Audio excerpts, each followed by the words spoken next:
Just sit right down and listen to me tale, the tale of a frightful film, starring an acclaimed Irish actor whose career took a bit of a dip.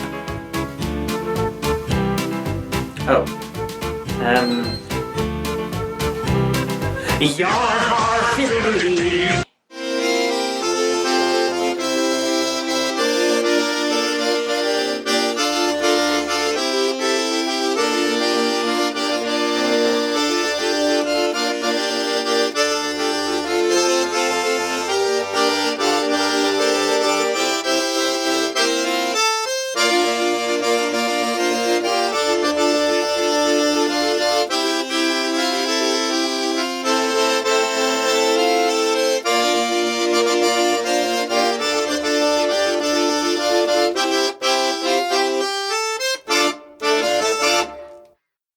Through the second half of the 20th century, the quaint and refined island that foreigners constantly consider Britain of being was home to a pack of actors dubbed the Hellraisers. Richard Burton, Peter O'Toole, Oliver Reed, Richard Harris. These men had three things in common. They were all fantastic actors, they all seemed quite intellectual, and they were all alcoholics. Richard Harris moved from Ireland in the early 1950s, and thanks to his strengths as an intimidating performer, rose up and became a star, not only in the UK, but across the pond too, starring/co-starring in This Sporting Life, Camelot, The Snow Goose, Unforgiven, and a brief appearance in Gladiator. He was also a singer, and made it into the top 10 in 1968. Aside from the fact that he was Irish, his obsession with liquor was possibly fueled by an anger of the way his people were treated by the English. And it said, "No Irishman or black need apply." And I took my jersey and I put it down over my hand like that, and I put my hand right through the glass, and I took it out and I kept it for the rest of my life. Like his fellow Hellraisers, the more his star grew, the more drinks he could afford to buy, and the more he drank, the more likely he was to lash out in drunken rages. And consequently, this led to Harris being listed as an unreliable, and more importantly to movie production companies, an unbankable actor by the mid-1970s. Which might be why, if you pardon me for being cynical, he agreed to appear in this 1977 adaptation of the book written by Jonathan Swift in 1726. Because every actor immediately knows whether or not a film is going to be any good, and if they know it isn't, they just did it for the money. Our tale begins at 1 minute to 5 in the ye old city of Bristol. Can you spare a copper? What? It was a simpler time, where men could freely wear bows in their hair like they just didn't care, and ladies' fashion required them to look like their buttocks were so large they could barely fit through doorways. Hungarian actress Catherine Schell travelled back from the year 1999 to see what life was like in 17th century Britain, stopping on the way to laugh at Inspector Clouseau's attempts at disguise. Gulliver's father is annoyed that his son, who is apparently a great surgeon, wants to travel the world, which back then was about as dangerous an idea as travelling on a Malaysian or Indonesian airline with a German pilot.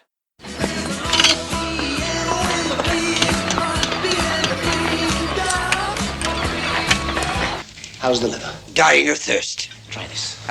Thank you, my boy. A simpler time when the cure for cirrhosis of the liver was drinking more alcohol.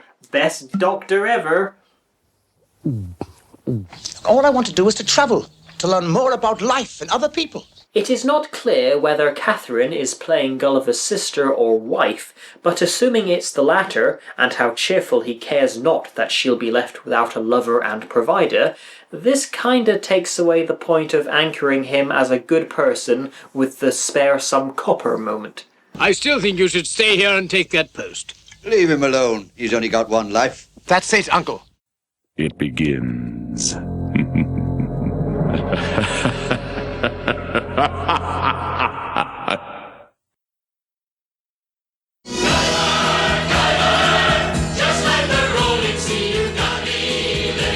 Gulliver, come back! Whilst I slept, my head shrunk to half its size. That all my body grew twice as big.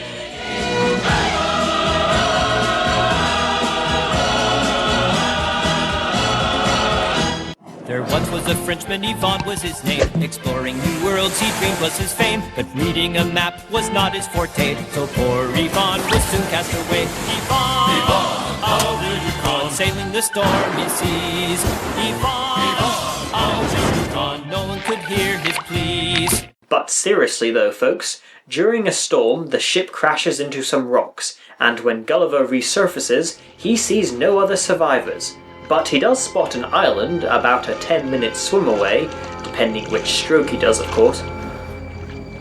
We cut to the middle of the night,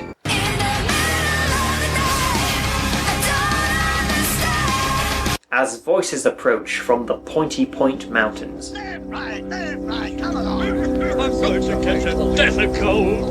The relentlessly spewing dialogue belongs to 3 soldiers who are in cartoon form. So for those of you who idolise Who Framed Roger Rabbit for fathering the premise of a world where cartoon characters are real, it didn't. Mind you, neither did this film, especially as their world seems to mix back and forth between being a model and being drawn. I think it's a monster. I don't care what it is, I'm going! You stay right here, Heckler! You think maybe it's a whale? I trust the opinion of Private Eccles. Throw him on the barbecue. Come on! It's stupendous! Oh, whatever can it be? Get on your feet, you silly ass! Whoa, whoa, whoa. Whoa, whoa, whoa. Whoa, whoa. Whoa. Vagina! The monster is of course Gulliver, though how the flarg he can sleep through them making this racket I don't know. Also, when the storm settled it was dawn, which was also the time of day he swam to the island. Was he seriously so tired and distressed that he parked on the shore and slept for 18 hours? There's a monster on the beach! Yes, there's a monster on the beach! Get word to the Emperor. Tell him I'm in control. Okay, Emperor, the General is taking over. What? He dares start a revolution against me? Firing squad. No! General? Ah, Subtracto. I've a giant of a problem and I need your help. I keep making puns. Also, my goatee keeps managing to defy the laws of gravity. You might say I'm in a bit of a hairy situation. Ah, so that's the monster. Right, Falgo, tie it down. You will require 6,250 reels of twine, 4,222 arrows, 3,634 stakes of wood, 2,400 axes, 1,280 hammers, 4,500 nails, and 120 elephants. Oh, well in that case, let's just set fire to it.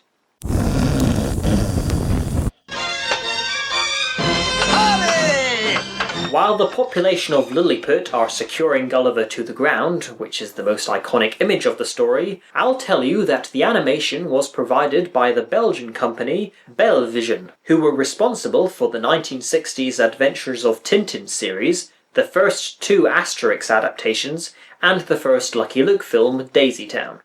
Their style to me just looks like a slightly more lavish Hanna-Barbera piece. The Emperor wants us to transport it to Lilliput immediately. I knew switching from booze to heroin was a bad idea. Little fellow. Who, me? Yes, I want to talk to you. So Gulliver is remarkably nonplussed by all this. I guess swallowing a gallon of seawater will do that to a person's brain. Please don't, please! No, please don't! I don't- You'll destroy our kingdom! I don't think I can Everyone stop take myself. cover! Take cover! Bogies!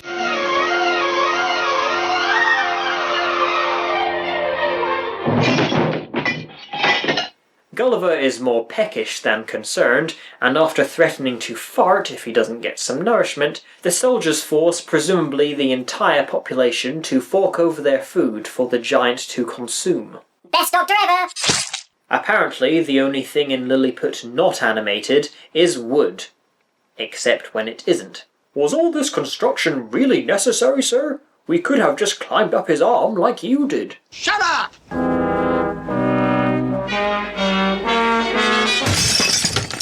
It's time for your journey. You know, all I have to do is to cough, and you will go flying into the sea. Do it. That's an order. I was only kidding you. Please. I want off this island so much. Nah.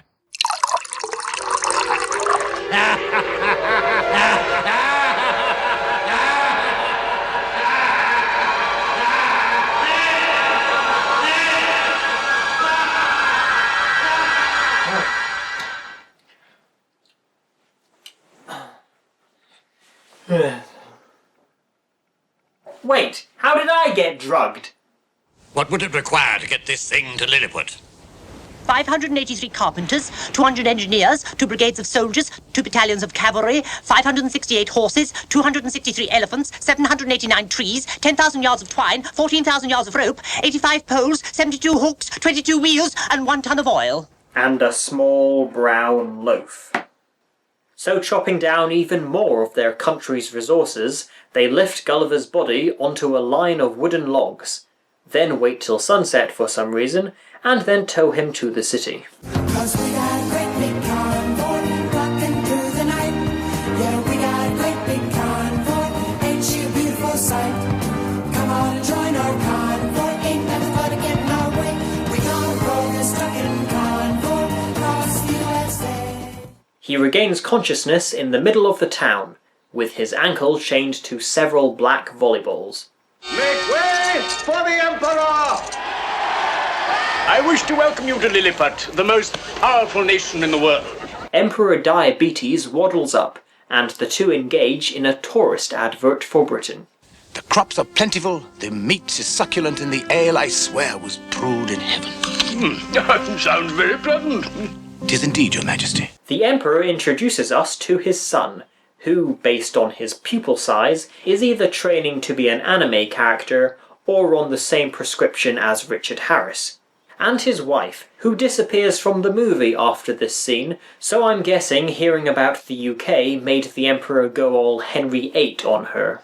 If you stand up, you can look down and see my whole kingdom at once. I would consider it a great honor if you'd allow me to lift you to see it for yourself. I'm pretty heavy, you know. I think I might just manage it, your majesty. Oh, Lord, look at that. Look at those mountains over there. And the river there. I've never been as high as this. I feel like a bird. Now's your chance, Gulliver. Order the town to build you a boat, or you'll drop the Emperor. Yes, that's what I would do. I want to get back home and ask Catherine Shell what it was like to work with Peter Sellers. Oh, that was a splendid experience.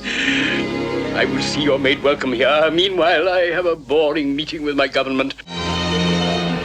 What a strange little country this seems to be. Everyone is as big as me toe. It's no wonder that all the fishes are fat. They haven't got room for a swim. No, the fish in the river would be the same size. You're the giant. Come on, Harris, sing us a song from the old country. There's some take delight in the cabbages rolling, and others take delight in the hurling and the bowling.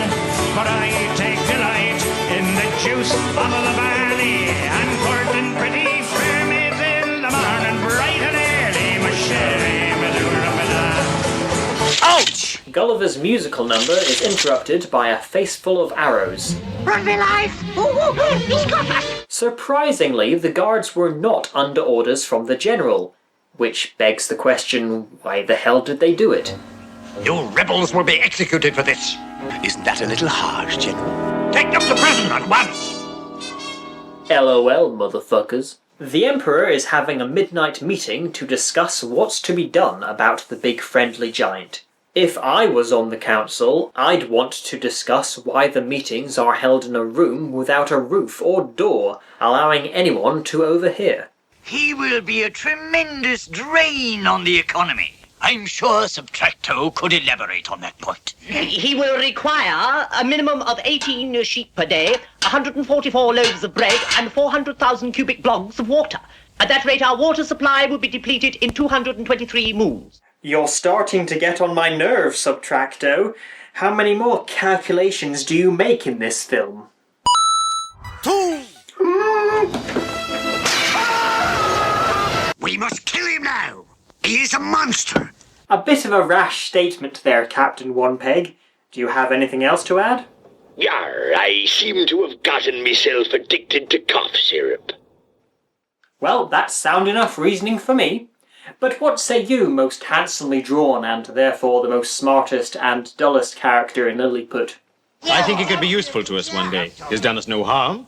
He is a kind man, as the General has already witnessed. I have decided that the man Gulliver should stay in Lilliput.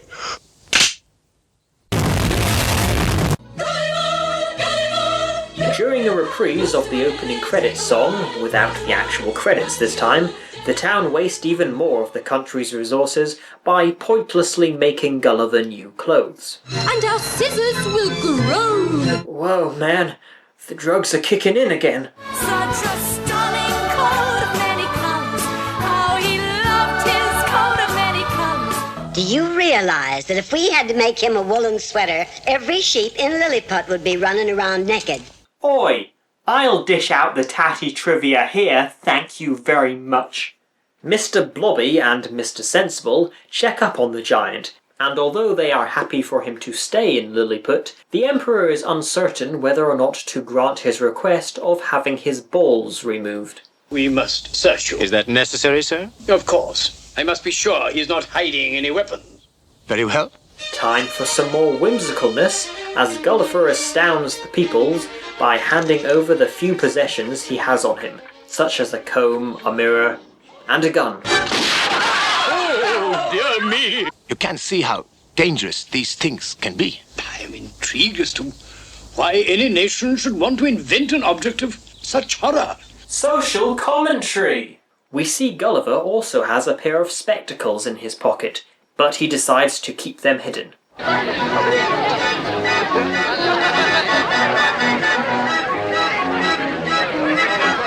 It is Carnival Day, the day they choose the new government. The best juggler will be the treasurer, and so on. Don't brains and qualifications have anything to do with it? Ha! I can see you know nothing about politics. In case you could not follow any of that, they are basically saying all members of higher authority are clowns. Political commentary! Thanks to the clunk of the Admiral's cane, this next scene, which has the same conversation as the last time these four met up, sounds like a table tennis match. Not everyone shares your opinion, Admiral. Gulliver could be useful to our people. He could help build cities in days. I don't trust him. Don't be afraid. I won't hurt you. Stranger danger! Stranger danger! The young woman is upset as her husband is in the army, and Lilliput might be about to go to war with the other side of the island. I don't care what that fat empress says. He is a fool. Admiral Clunker and the General are now in the Shadow Cabinet and have decided to defy the Emperor and get rid of the BFG.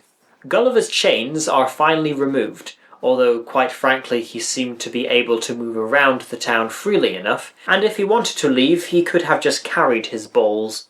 Does that mean I can go for a walk? Yes. He tells Mr. Mr. Reginald Rodney? Mr. Reldresol. Yeah, that guy, that he wishes to walk to the palace.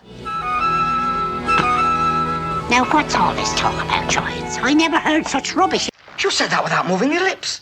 Oh, the sun is shining in Lilliput. Being Irish, I find your portrayal of a drunk very insulting. Now, where's the nearest pub?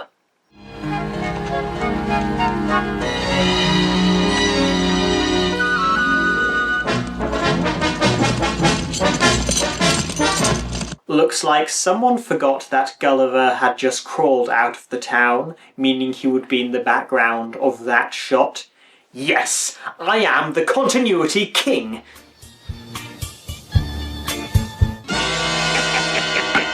Dun dun dun.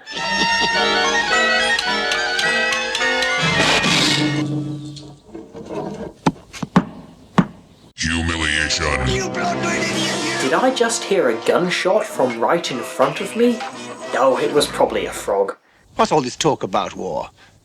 I mean, you appear such a peaceful little nation. So what's his face? Our Dressel. Yeah, that. Explains that years ago the Emperor decreed that boiled eggs should be cracked from the smaller end, and those who were outraged by this new policy moved to the neighbouring island Bufesco.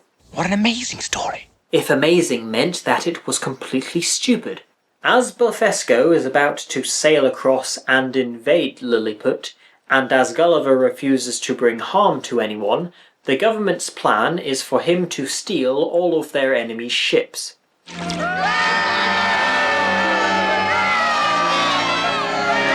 Everyone, do the Lilliput wave!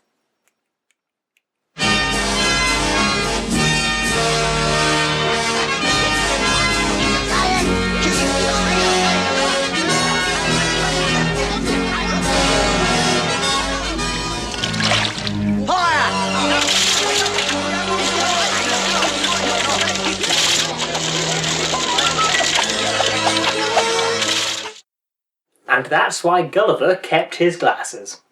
I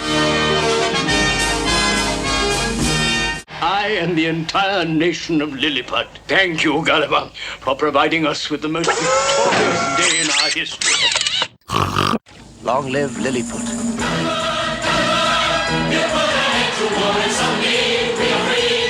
Singing the same song every 20 minutes comes across like you're cheating to make this a musical. My spine! If we attacked Blefuscu now, we would wipe her out once and for all. Your Majesty, I've done quite enough already. I'm afraid I disagree, my boy.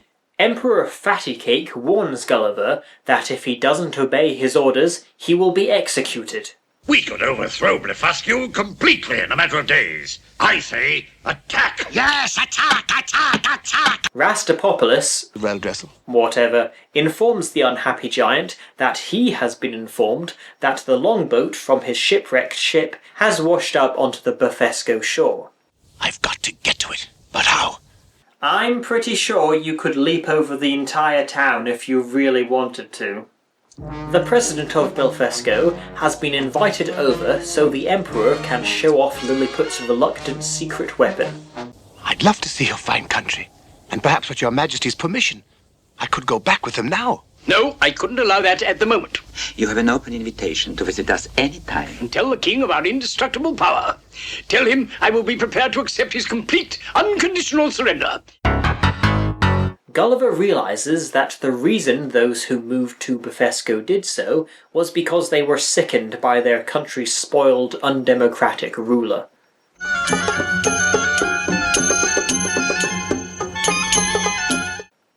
OMG! Bare breasts in a film aimed at children! Please, some of us more mature viewers have experienced Kirikou and the Sorceress. And Asterix Conquers America. Rather than kill him, the Emperor decides that Gulliver shall be blinded and chained up again. Because that's the thing to do to a giant who could crush your entire city if he fell over. Luckily, one of his servants takes this news to Redressel. Yay, I got it right!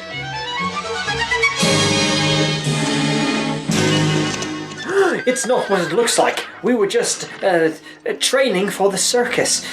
God damn it. I knew I should have paid extra and had a door installed. Redressel explains the situation to Gulliver, and then tells him that tomorrow he will create a distraction, during which Gulliver can escape to Bufesco. Again, I don't see what's stopping him from leaving right now. So Redressel lies to the Emperor, and tells him the King of Bufesco shall be visiting tomorrow. And if he sees an eyeless giant, neither he nor his people will have much to fear. Yes. I say poison his eyes tonight. No, I think Reldasol's plan is best. They could have at least reused a shot where the Admiral and General looked annoyed, instead of pleased that the Emperor has put off the plan to blind Gulliver. The next day, everyone is waiting for the King to arrive. The General and Admiral are convinced Redressel has lied, and so decide to go ahead and blind the giant. Your men are the finest marksmen in Lilliput. If only they get 1 or 2 arrows in his eyes, he will fall down in agony. Hey, I'm talking to you. It's Gulliver! He's escaping! See how bloody easy that was? Though surely the city wall would not have been able to support his weight when he stepped on it. No. Red Dressel. Gulliver, stop! The general and his men are waiting for you on the beaches with poisoned arrows. Don't worry, my friend. By the power of 4 eyes. But seriously, the person who should be blinded is whoever designed your outfit. Fire!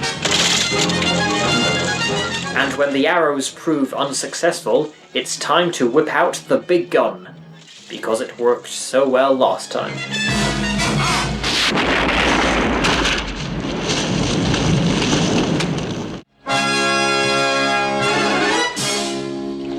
I will not be a part of any war. I understand how you feel, Gulliver. I want to leave. I think I can help you. Just one small question, Gulliver. Why did you bother to bring that ship with you? Well, you can't cross the sea without a ship. You really are Irish, aren't you? Thanks to recycled animation of the Shadow Cabinet and the Eavesdropping Servant, we learn the villain's new plan is to get rid of the Emperor. We have enough poison here to kill 100 men. Aye. The Emperor has a great liking for chocolate cake. He has that. What's great about this is half the time the Admiral's mouth moves, the General is talking, and the servant is listening by a window of a room that has no window. Meanwhile, the citizens of Belfesco are helping Gulliver mend the boat, which he could definitely do by himself at 10 times the speed. He is guilty of treason. He has betrayed us. Well, Reldasol, you've heard the charges laid before you. What do you have to say? This second last scene of the film is another House of Commons type meeting, lasting about 5 minutes, and is made up entirely of recycled animation. Admiral Hoppity goes from sitting down to standing up to sitting down again, and check out this shot. It's reused 3 times within 30 seconds.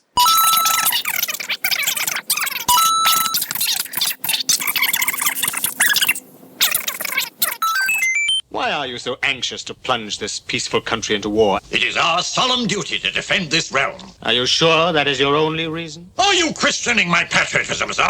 Yes, I am questioning your patriotism, sir. Basically, Red Dressel convinces the Emperor that his treason was in the best of interests, as Gulliver will not return to destroy Lilliput, because if he wanted to do, he could have done that while he was here, and blah blah blah. He also reveals the Admiral and the General's plot to kill the Emperor, and so they are both to be put to death, Red Dressel is to be promoted, and the Admiral accidentally snaps his cane for the 3rd clunking time. It's a fine day for sailing, Gulliver. Good luck, Gulliver.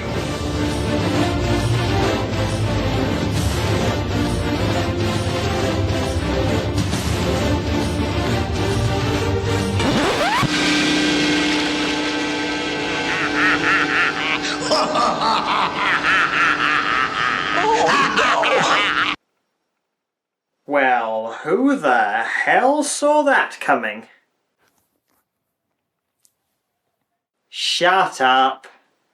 And then, in the style of a Blackadder the Third episode, the film ends, with no sequel to fill us in on what vile things Siggy the Viking does to Gulliver's technicoloured poncho. As most of you don't know, including myself, this was just one of 4 stories within Gulliver's Travels. Which does explain why the last word is plural. As this ending indicates, the second was a reverse on the first, with an island of giants. The third involved an island of magicians, and the 4th and final tale involved talking horses. My Little Pony. No! The film does actually get better around the halfway mark, as there is less "look what we can do with our low-budget animation," and more tension through the plot to keep your interest. It would have been nice if Gulliver wasn't quite so bemused about the whole situation he finds himself in, much like Alice in every Alice in Wonderland adaptation. Then again, the only time he emotes to a mix of fear and frustration, it's quite lolsy. Catherine Schell got second top billing despite only being in the film for less than 3 minutes. And no, she wasn't even the voice of the soldier's girlfriend. The citizens of Toontown were voiced by a collection of character actors, most of whom you'll have never heard of, including Michael Bates, best known for his role in It Ain't Half Hot Mum. I will never live down this disgrace. Graham Stark, best known for being Peter Sellers' best friend, the voice of Pongo, and Darth Vader. No, the guy who actually played him. This is Jeffrey Kitsch saying that this is Jeffrey Kitsch.